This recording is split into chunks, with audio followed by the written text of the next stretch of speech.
Alrighty guys, how's it going? Um, I'm out here puttering around on, this is the test mule saw. It's the one that's got the Brennan cast full circle crank in it. Um, the other piston and cylinder that I had on here, I injured.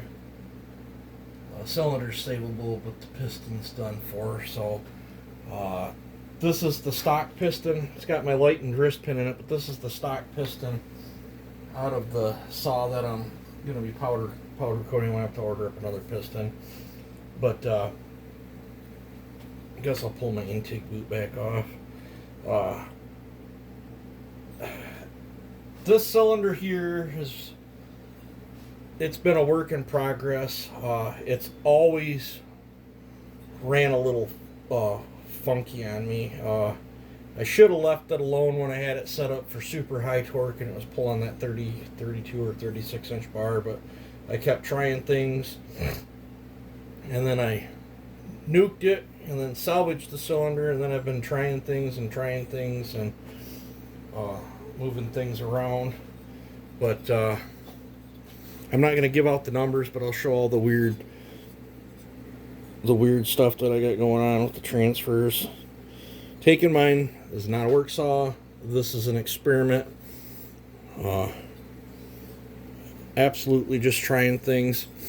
It ran pretty good before I cut these in deeper, and then I put me a little torque port. I don't know if you guys can see my torque port. I wanted a little bit more because I've made the primary so big I wanted to get a little bit more out of there. Now when I ran my water test, I'm getting a nice angle this way across to stop the charge from blowing out.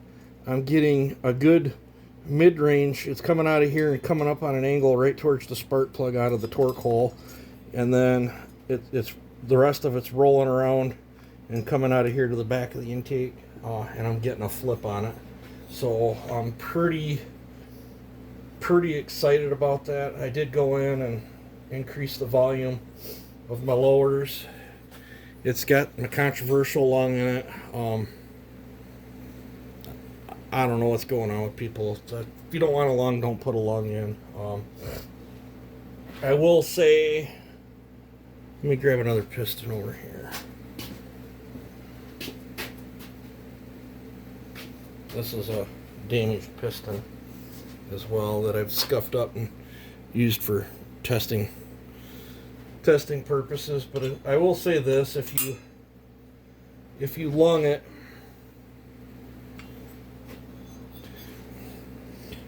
don't put your lungs higher than your skirt at top dead center. If you lunged your intake and you're seeing that, it completely defeats the purpose. And then everybody always wonders what this tang is. It's ring support. So that's what that is. It allows me to use more of the port without changing the intake timing. And this one's got a lot of intake timing. Some people will complain about it, but I'm not going to give the numbers out on this. This is just an experiment. It does have the dimpled floor. I wanted to do that on this one because the full circle crank is not like this. It's not in there creating a bunch of turbulence and atomizing the fuel, so I wanted to atomize the fuel a little bit better. And if you've ever put dimples in, like when you're grinding on it, they really work. But you got to know, only put your dimples on the slow sides. If you put dimples on the fast side, it kind of defeats you. But where these got filled with dust or debris or whatever, when I was blowing the air in there, I could actually see the dust sit there and twirl around, which means if I get fuel in there, it'll twirl the fuel around and mix it up good. There's a reason the inside of steel intake boots are all dimply. There's reasons for it. especially if the steel will dimple it where it's choked down at a point too, because it can get a little bit more through that restriction spot. But this has got some pretty spicy numbers in this. I'm hoping it's going to have adequate torque. I don't know for sure that this thing's, it's like I wanted to try a couple more things to this cylinder before tossing it away, basically. And I'll probably, when I get that one done, I'll probably just order another top end. Because the top end that was on that case, I'll probably use that top end to try to go for my 8 horse. I don't know what this no idea. We'll probably dyno it. We'll goof off and play with it. Probably dyno it. See what see what happens. Hoping I can get that pop out of there. I've raised the crap out of the exhaust to bleed off a little bit more of that compression. I don't know if it was igniting that on me or if I was just having ignition issues with this thing. This cylinder, it was just this cylinder. I've done a little bit of chamber work and a few other things. Creates like an ignition pop on me. No matter what I do, I couldn't get it out of there. And I've put this cylinder on 3 different saws, and the problem jumped saws. I did put a new base gasket down. See if I can get this on here without a ring compressor.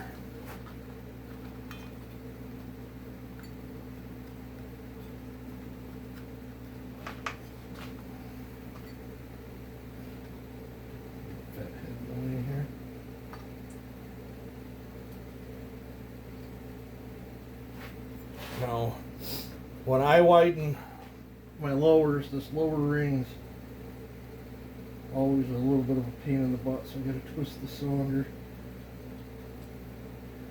just a little bit, tuck the ring in. Otherwise just caught the gasket. Otherwise I'll break that ring. It's not good when you break a ring.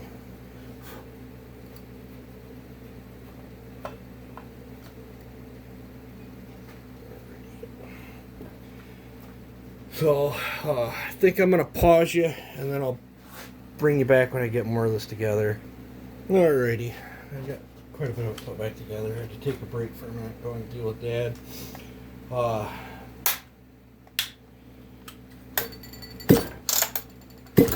Feels pretty sporty. This is a bored out carburetor on it. Let's see here, I guess next we can get this on.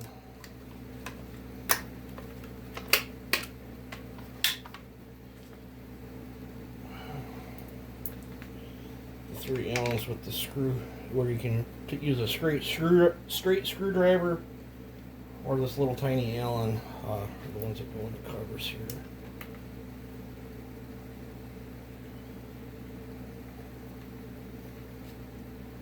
I should have washed this thing out. She's pretty grubby, but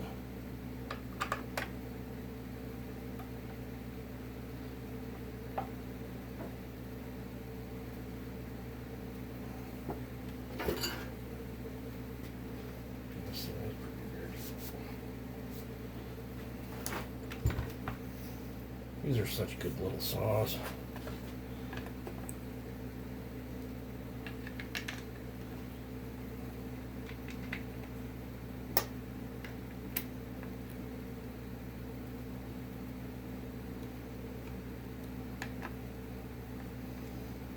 Now, if you're putting an aluminum handle on there, the aluminum handle screws are shorter, but I've used either or. I never poked a hole in the gas tank, but just so that you know, the aluminum ones take shorter screws if you want OEM bolts in them.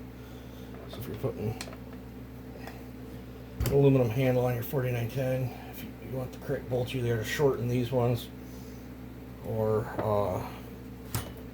buy the right bolts. Out of all the little Allens, this one has the small washer, I see a lot of people put these screws back in the wrong spots. I've had saws cross my bench. Alright, so there's that. This is my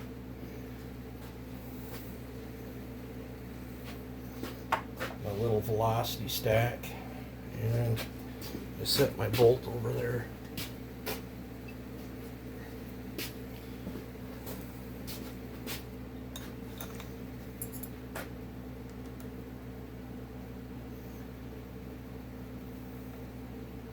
And I think this thing might still have fuel in it. It's been sitting.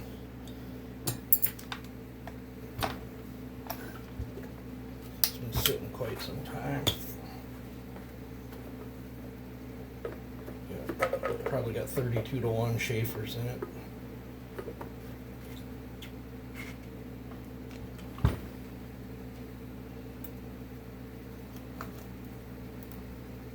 smells like Schaefer's.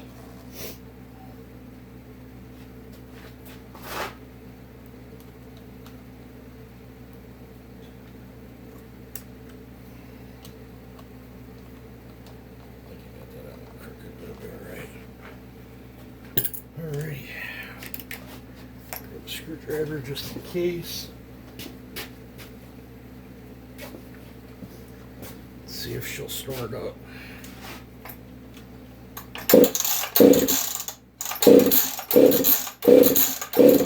Oh, might help I pull the choke.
spot now, just ringing.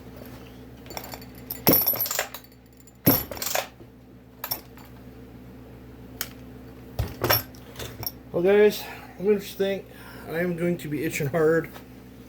I'm getting a lot of smoke out of it, but I'm not getting like a real nasty exhaust smell like sometimes I do with some of my experimental port work. And I gotta find a bar and chain, and I don't want to test run this tomorrow. I had to open the high up quite a bit on this thing, almost 2 turns out from wherever it was when I last ran it. I don't know if it's the new port work or what, but I think it likes this stock piston with the lightened wrist pin with that full circle crank better than it did with my lightened wrist pin and lightened piston. I think I was too light before because I had a little bit more vibration. It's quite a bit smoother now than I did before. Let's see how the restart is on it.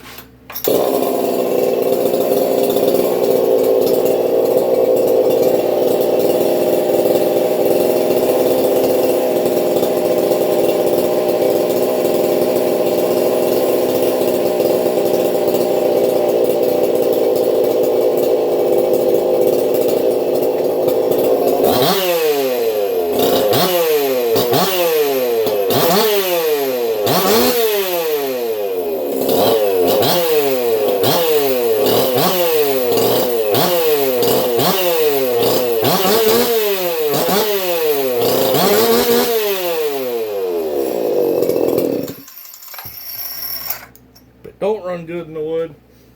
I don't know. We'll find out. Sure feels like it's going to run good in the wood. But, yeah, I've probably done torqued the neighbors off. So, set this on here. Set these on here.